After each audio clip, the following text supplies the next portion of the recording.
오늘 국민의힘 2차 경선 결과가 나오는 날입니다. 이런 가운데 한덕수 대통령 권한대행의 출마론도 점점 과시화되고 있는 듯한데요. 대선을 앞두고 이런 당 안팎의 상황 어떻게 보고 있는지 국민의힘의 서지영 원내대변인과 이야기 나눠보도록 하겠습니다. 의원님 안녕하세요. 네, 안녕하세요. 반갑습니다. 의원님. 네.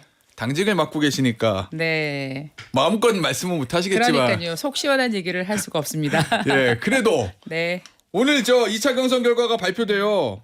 당시 50%가 반영됐는데 아무래도 민심 100%로 했던 1차와는 조금 다를 수도 있다. 이런 전망도 있더라고요. 의원님 어떻게 보세요? 그런데 저는 여태까지 우리 당 전당대회를 쭉 지켜봤을 예. 때 그렇게 당신과 민심이 아주 크게 유리되지는 않았습니다. 예. 더군다나 이번에는 대선 후보를 뽑는 선거기 때문에 예. 아마 국민들이 굉장히 신중하게 그리고 저희 당원들이 굉장히 또 전략적이에요. 예. 그래서 이제 전략적 선택을 신중하게 하시지 않으실까. 그리고 또 50%는 여론조사가 있지 않습니까? 예. 그렇기 때문에 굉장히 민심에 부합한 어떤 결과가 나올 거다. 그렇게 생각을 하고 있습니다. 네. 알겠습니다. 이 경선이 끝나도 이게 끝이 아니잖아요. 네, 네. 한덕수 권한대행 지금 출마론 요거 계속 얘기가 나오는데 이게 어젠가요? 아침 동아일보 보도 보니까 권영세 비대위원장이 정대철 헌정회장에게 단일화 관련해서 좀 만들어주세요. 이렇게 부탁을 했다는 정대철 회장의 발언이 네, 동아일보에 네, 네. 실렸거든요. 네, 네. 그 동아일보 해석에 따르면 권 비대위원장의 발언은 한 권한대행이 국민의힘 경선에서 선출된 후보와 단일화한 뒤 입당해서 최종 국민의힘 후보로 대선에 출마할 수 있도록 설득해달라는 뜻으로 해석된 이렇게 해석을 붙였어요. 네, 네, 네. 이 얘기는 네.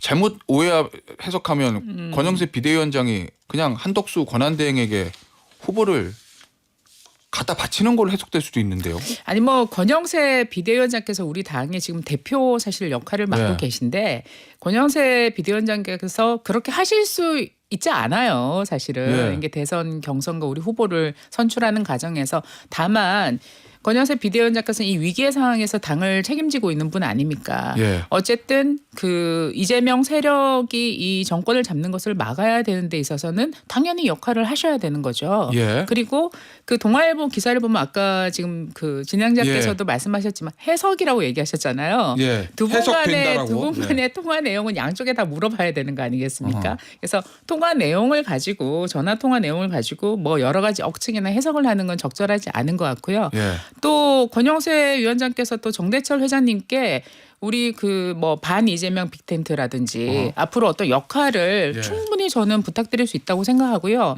아까 조금 전에 기자님하고 대담하실 때도 얘기 나왔지만 예. 보수의 책사라고 불리는 윤여준 선생 같은 분도 이재명 후보가 모시려고 저렇게 또 애를 쓰고 모셨는데 우리라고 해서 야권 원로들 모시면 안 됩니까? 그리고 예. 야권 원로들께 이 작금의 위기 상황은 정말 달라. 그리고 그런 역할을 해 주십사는 얘기들은 얼마든지 비대위원장으로서 하실 수 있는 거라고 생각을 예. 합니다. 네. 이 권영세 비대위원장 말에 따르면 야권 인사들 중 우리와 뜻을 같이 할 생각이 있는 분들을 적극적으로 모아달라는 부탁이었다. 결국은 이 반명 빅텐트에 대한 얘기지 한덕수 권한대 옹립에 관한 건 아니다. 이런 말씀이신 거예요? 지금 아직 한덕수 대행께서 공직에 계시고 그런 예. 상황에서 뭔가 뚜렷하게 나타난 상황은 아니지 않습니까? 다들 언론에서 얘기를 하고 물론 예. 당내에서도 당 밖에서 굉장히 뜨거운 얘기들은 있습니다만 예. 위원장께서 하신 말씀은 사실 이제 보수 여권의 예. 승리를 위해서 역할을 해 주십사 하는 원로께 부탁하는 내용이죠. 저는 예. 그렇게 해석하고 있습니다. 네. 근데 의원님, 당내 의원님들 네. 이렇게 108명 만나보시면요. 네. 한덕수 권한대행이 그래도 와주셔야지 이렇게 얘기하는 의원님들이 실제로 많으신가요? 실제로 많은지는 모르겠는데 계신 거는 계시죠. 어. 예, 그런 얘기들을 하시는 분들이 계시고 예. 이게 제가 느끼기에는 이 시점이 예. 사실은 한덕수 이게 이제 우리 당내에서 어떤 촉발이 됐다라는 것보다는 예. 저는 민주당이 만들어준 것 같아요. 이 한덕수 상황을. 권한대행. 네네네. 오, 저는 민주당이 예. 한덕수 대행을 불러내는 예. 그런 역할을 했다고 생각하고요. 그리고 한덕수 차출론에 계속 불쏘시개가 되는 것도 저는 민주당이랑 우원식 의장인 것 같아요. 그러니까 한덕수 대행께서 지난 연말에 예. 갑작스런 탄핵을 대통령 권한대행이 탄핵을 당하는 상황을 맞이했을 때 너무 충격적이었던 거죠. 그리고 그런 거를 과감하게 하는 민주당의 예. 배포에 참 놀랐습니다. 정말 이 나라가 어떻게 돼도 상관이 없구나. 예. 그러면서 한덕수 대행에 대한 서사가 만들어졌던 것 같아요. 예. 그때부터 이거 이상하다. 이런 초유의 상황이 일어나고 있구나. 예. 이 대한민국이 어디로 가지? 이 그 트럼프 그 정권이 들어서면서 우리나라 관세 정장에서 어떻게 하지? 예. 굉장한 위기감을 가져다 줬고 그러면서 한덕수 대행의 역할에 대해서 무게감에 대해서 그분의 뭐 삶의 이력에 대해서 굉장히 주목도가 높아지기 시작한 것 같아요. 거기다가 이제 또 최근에 우원식 의장이 또 강한 불쏘시개 역할을 했지 않았습니까? 국회에서요. 예. 우리나라 어쨌든 지금 현재 대한민국 권력 서열 1위라고 할 수 있는 대통령 권한 대행을 거기 좀 앉아보세요 해가지고 훈계를 하신 거 아닙니까? 예. 네. 원래는 이제 그 본회의장에서 그 대통령께서 시정연설을 하시거나 이러면 끝나고 나서 한 가운데 통로로 예, 뭐 여야가 있는 그 통로로 걸어 나오십니다. 예. 그럴 때 이제 그 우리 여권 사람들은 여당 국회의원들은 막 서서 기립해서 박수를 치고 예. 그다음에 야당에서는 굉장히 품위 있을 때는 같이 박수를 치고 또 이렇게 품위가 떨어져 있을 때는 소리를 예. 지르고 샤우팅을 하죠. 그거를 못 하셨어요. 그래서 정면으로 걸어 나오지 못하고 국무위원서에 가서 앉아서 예. 그 우현식 국회의장의 사실은 대한민국 서열 2위인 예. 국회의장의 훈계를 앉아서 조용하게 듣고 나가셨거든요. 예. 이런 초유의 사항들이 사실상 띄워줬다. 굉장히 도우미 예. 역할을 하시는 것 같아요. 예. 그래서 이러한 과정에서 한덕수 대행을 어떤 보수 진영에서 굉장히 눈여겨보게 된 거죠. 예. 그러면서 이런 얘기들이 계속 빌드업 돼 온 것 같습니다. 근데 의원님 네. 경선 뛰고 있는 4명의 후보들이 힘 빠질 것 같아요. 뭐 여기서 1등 해봐야 밖에 뭐 한독수 전 권한대행이 그냥 부전승으로 바로 결승 오는 건데 기타금도 안 내고. 저는 좀 네. 우리 당에 이게 우리 당 대표를 뽑는 게 아니지 않습니까? 예. 대한민국 대통령을 뽑는 과정에 있는 거 아닙니까? 예. 그렇기 때문에 그 지난 역대의 우리가 대선 선거 과정에서도 단일화의 역사는 계속 있었습니다. 예. 우리가 승리하면 됩니다. 그리고 후보자들이 내가 최종적으로 승리하겠다라고 생각하시고 캠페인 하시면 된다고 생각합니다. 그리고 그런 자신감 가지셔야 되고 예. 또 역시 우리 당의 승리를 위해서 또 우리 후보자의 승리를 위해서 우리 당원들이 함께 노력할 거예요. 그 대표적인 게 오세훈 시장 같은 경우에도 안철수 예. 당시에 이제 외부에 어허. 계셨고 후보와 단일화 과정이 있었어요. 예. 다른 당에. 예. 그렇죠. 그리고 안철수 당시에 이제 서울시장 후보였죠. 어허. 상당히 지지율이 높았었어요. 높았죠. 그리고 오세훈 시장은 출발의 지지율도 낮았었어요. 안 좋았죠. 당내에서도 굉장히 어려운 상황이었어요. 예. 그렇지만 하나씩 도장 깨기 하듯이 올라갔지 않습니까? 예. 그리고 최종적으로는 우리 당 후보로서 안철수 당시에 서울시장 후보와의 단일화 경선에서 최종 승리했습니다. 예. 그래서 저는 그 원동력으로 당시에 서울시장에 당선될 수 있었다고 봅니다. 예. 그럼 뭐 노무현 대통령 이야기를 뭐 끌어오지 않아도 그렇고요. 아하. 그러면 우리가 지금 우리 당 대표를 뽑는 게 아닌 이상 예. 우리 안에 잔치로 머무를 것인가 아니면 유력한 범여권 인사들 그다음에 반명 의지를 갖고 있는 민주계의 예. 여러 그 인사들 대한민국을 걱정하는 이대로 가서는 안 된다고 생각하는 모든 사람들의 힘을 모아서 이 대선을 치를 것인가 하는 것은 최종적으로 우리 후보가 판단을 할 일이라고는 생각합니다. 예. 그렇지만 후보가 판단하는 일이지만 의원님 보시기에는 국민의힘 후보가 A가 선출이 되면 한독수 권한대행과도 단일화하고 예를 들면 이낙연 전 총리도 출마한다고 하니까 네네 그런 단일화하고 뉴스를 봤습니다. 네. 이준석 후보와도 단일화하고 그래서 몸집을 키워서 이재명 후보랑 1대1 구도를 만들어라 이런 말씀이신 거예요.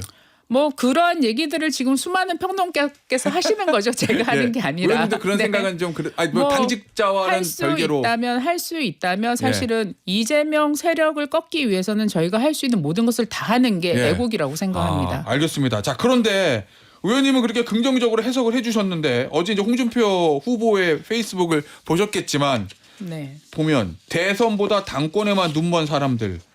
나는 2002년 노무현 대선을 꿈꾸는데 다른 사람들은 2007년 정동영 대선을 하는 것 같다. 이렇게 저 글을 올렸거든요. 이거 어떤 의미로 해석하세요? 글쎄요. 심상치 않아 보이는데요. 우리 홍준표 우리 당의 전 대표시죠. 저는 예. 대표님이 입에 붙어 있는데, 예. 네네.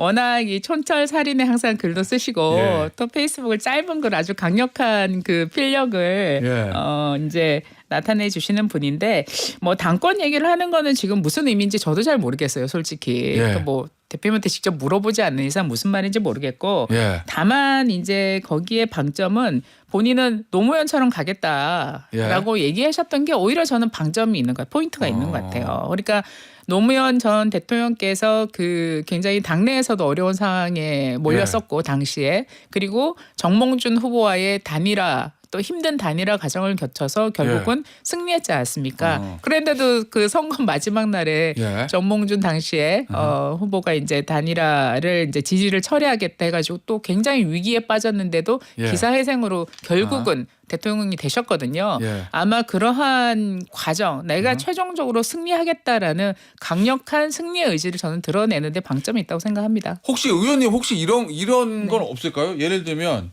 대선보다 당권에만 눈 멀었다 이 표현이 어차피 대선 질 것 같은데 대선 지고 난 다음에 당권에 별로 관심이 없을 한덕수 권한대행 후보를 세워서 당내 기득권 세력이 그 당권을 끝까지 유지하려는 거 아니냐라는 게 깔려 있는 건 아닐까요? 글쎄요, 사회자께서 너무 이렇게 뇌피셜을 궁금해서요. 네, 너무 예. 이렇게 소설을 많이 쓰시는 것 같은데요. 예. 저희가 지금 그 이유까지 염려할 수 있는 상황이 아니라고 생각합니다. 아, 그래요? 예, 지금 당면한 대선 과정에서 예. 우리가 어떻게 하면 이 그 탄핵의 위기를 극복하고 그래도 우리가 그 저 말도 안 되는 이재명 세력만은 막아야 되겠다라고 예. 하는데 모든 힘이 모여져 있고 어허. 또 뭐 당내 기득권 세력이 누군지 모르겠어요. 지금 예. 솔직히. 그래서 누가 뭐 무슨 힘을 가지고 있습니까 지금. 예. 그래서 지금은 모두가 힘을 모아야지 이렇게 예. 뭐 분열적인 아하. 언어라든지 단절적인 언어를 쓰는 거는 지금 예. 뭐 대선 과정에서 적절하지 않은 것 같습니다. 알겠습니다. 얼마 전에 윤희숙 여의도 연구원장이 이제 계엄에 대해 뉘우친다 사과한다 하고 이제 윤석열 전 대통령의 뭐 다 이기고 돌아왔습니다. 이 발언에 대해서 굉장히 비판적이었거든요. 거기에 대해서 이제 당 지도부하고 사전에 상의된 건 아니라고 하는데 권성동 원내대표는 그래도 어느 정도의 공감은 표시했단 말이죠. 어떻게 보십니까? 이거 지도부에서 이 윤희숙 원장의 요 시각과 어느 정도 좀 공유하는 부분이 있는 겁니까? 시각 자체를? 윤희숙 원장님께서 그 정강정책 연설을 하신 거는 사실은 굉장한 파란을 일으켰죠. 예. 일으켰고 어떻게 보면 이제 권성동 대표께서 그렇게 표현하신 거는 전반적인 그 윤희숙 원장의 어조라든지 예. 그다음에 전반적인 흐름 내용에 대해서는 사실은 공감하시는 분들이 굉장히 많아요. 예. 그리고 한 번쯤은 필요했다라고 예. 생각하시는 분들이 많고 또 윤희숙 원장님은 이제 그 국회의원 하시다가 사퇴하시고 예. 또 굉장히 이게 당의 모습을 조금 객관적으로 바라보려는 입장을 견지해 오셨어요. 예. 그렇기 때문에 어쩌면 우리 안에서 우리가 스스로 하지 못했던 이야기들을 예. 또 원장님께서 조금 그 객관화해서 당을 또 진단하고 그러면서도 윤희숙 원장님의 그 정강정책 연설 내용을 보면 굉장히 너무나 그 회한에 가득 찬 그리고 예. 너무나 스스로 고통스러워하는 모습을 보였거든요. 그래서 예. 저는 그 연설을 보신 분이 내용도 내용이지만 윤희숙 원장님의 그 정말 고통스러워하는 그 모습 자체가 어쩌면 우리 당의 어떤 성찰과 반성 예. 이거를 있는 그대로 보여주신 거라고 저는 생각을 합니다. 예. 그런 차원에서 공감하는 부분도 많고 예. 또 물론 그 강론적으로 들어가면 그 원장님의 개인적인 예. 생각들을 표현하신 부분들도 많이 있습니다. 그렇지만 전체적인 맥락에서 한 번쯤 짚고 넘어가야 될 부분들을 예. 통렬한 자기 반성을 국민들 앞에 보여줬다. 예. 저는 그렇게 평가를 하고 싶습니다. 자, 그럼 강론은 좀 개인적인 그런 것들이 있지만 총론적인 차원에서 권성동 원내대표도 공감을 표현했다고 하면 네. 그러면 대선 본선 앞두고 국민의힘이 윤석열 전 대통령과 좀 거리두기에 나섰다라고 해석해도 되는 건가요? 글쎄요, 저는 개인적으로 예. 대통령과 거리를 둔다 안 둔다 이런 게 아무 의미가 없다고 생각합니다. 그래요? 왜냐하면 예. 저희가 예전에 박근혜 대통령 탄핵 당하셨잖아요. 박근혜 예. 대통령과 지금 우리가 어떠한 관계에 있습니까? 우리 지도부도 찾아가서 인사도 드리고 하지 않습니까? 지금은 오랜 세월이 지나고 예. 나서. 그리고 뭐 또 그 우리 이명박 대통령은 또 그렇게 옥고를 치르시고 나와서 또 지금 우리가 우리 당의 아주 예. 그 전직 대통령으로서 또 예우를 하고 있지 않습니까? 그렇기 때문에 거리를 둔다고 해서 우리가 그 탄핵이라는 게 없어지는 거 아니고 예. 또 뭐 가까이 있다고 해서 뭐 특별하게 달라지는 게 없다. 예. 그리고 윤석열 대통령을 또 우리가 그런 식으로 더 괴롭힐 필요도 없다고 봐요. 지금 또 재판도 받고 있는 상황이기 때문에 예. 또 대통령께서는 대통령께서 하셔야 될 지금의 상황들을 극복하시는 데 집중하시는 것이고 예. 저희는 일단 탄핵은 이제 끝난 상황이기 때문에 예. 이제 대한민국의 미래가 어떻게 될 것인지를 우리는 고민해야 되고 예. 대한민국의 미래가 어떻게 굴러갈 것인지에 대해서 책임 있는 행동을 해야 된다고 생각합니다. 그렇기 때문에 저희가 이번 대선에서 위축될 게 아니라 예. 최선을 다해서 대한민국의 그 국가 정상화를 위해서 예. 최선을 다해서 이번 대선에 임하는 것이 우리 당의 책임이라고 저는 생각을 합니다. 알겠습니다. 국민의힘의 상대인 이재명 후보 얘기를 해보겠습니다. 의원님, 앞서도 제가 말씀을 드렸지만 오늘 아침 조선일보가 이런 평가를 내놨어요. 이승만, 박정희 묘역 찾아 보수 후보처럼 움직인 이재명. 그리고 보수 진영의 책사였던 윤여준 전 장관을 상임선대위원장으로 영입을 했다. 이게 이 행보가 의미하는 게 국민의힘에는 간단치 않아 보이는데요. 국민의힘의 영역을 먹어 들어오는 거 아닙니까? 저는 뭐 특별할 건 없다고 생각합니다. 이재명 뭐 후보님은 뭐 예. 아침에 보수적인 얘기했다가 저녁 때 걷어들이고 하시기 때문에 어제 예. 다른 오늘 다른 분이라 지금 선거에 필요하다면 뭐든지 다 긁어모을 자세가 돼 있는 분 같고요. 예. 그래서 그분의 어떤 그 선거 전략이라고 할까요? 그런 게 그렇게 신뢰감이 가지 않고요. 예. 당선되고 나면 싹 바뀔 것 같아요. 아, 그래요? 그런 모습들은 지금 이미 뭐 얼마 몇 달 동안에도 앞뒤가 다른 모습들을 너무나 우회전하다가 좌회전하다가 양쪽 깜빡이 켜고 뭐 비상등 켜고 이러지 않습니까? 그렇기 예. 때문에 별로 신뢰할 부분이 아니다라고 생각하고 그다음에 이제 보수인 척하면서 중도표를 끌어들이려는 전략에 불과하다고 생각합니다. 그리고 아하. 또 윤여준 선생에 대해서 저는 과연 이제 보수 책사인가? 예. 저는 좀 의문점이 듭니다. 왜요? 물론 과거에는 예. 과거에 이제 박근혜 그 당 대표 시절에 총선을 진두지휘하셨죠. 어려운 시절에. 그렇지만 이분이 안철수 그 이제 과거에 신당에 또 참여를 하셨고 예. 또 당시 안철수 그 의원님이 막 부상할 때 아하. 거기에 함께 하셨고 또 예. 결별하시고 아하. 그다음에 또 문재인 그 대통령이 후보 시절에 이분이 예. 또 유명한 또 문재인 후보 그래요? 연설을 하셨어요. 예. 그때 뭐라고 하셨냐면 대통령이 되면 정말 잘할 사람이다. 어. 박근혜 후보에 대해서는 폄하를 했죠. 선거만 잘할 사람이다. 아하. 그러나 문재인 대통령 되고 나서 대통령직 잘했습니까? 나라 엉망으로 만들었잖아요. 예. 천정부지로 부동산값 뛰어오르게 만들고 소득주도 성장하고 그러니까 과연 사람을 정말 대통령 지도자를 정확하게 이렇게 보시는 건가 하는 저는 의문이 들고 예. 대통령의 자격이란 책 쓰셨는데 과연 그 책에 부합하는 자격을 갖춘 이재명 후보가 그 자격을 갖춘 알겠습니다. 인물인가 저는 의문스럽습니다. 네. 알겠습니다. 의원님, 오늘 인터뷰는 여기서 마무리하도록 하겠습니다. 지금까지 국민의힘의 서지영 원내 대변인이었습니다. 의원님, 네. 감사합니다. 네, 감사합니다.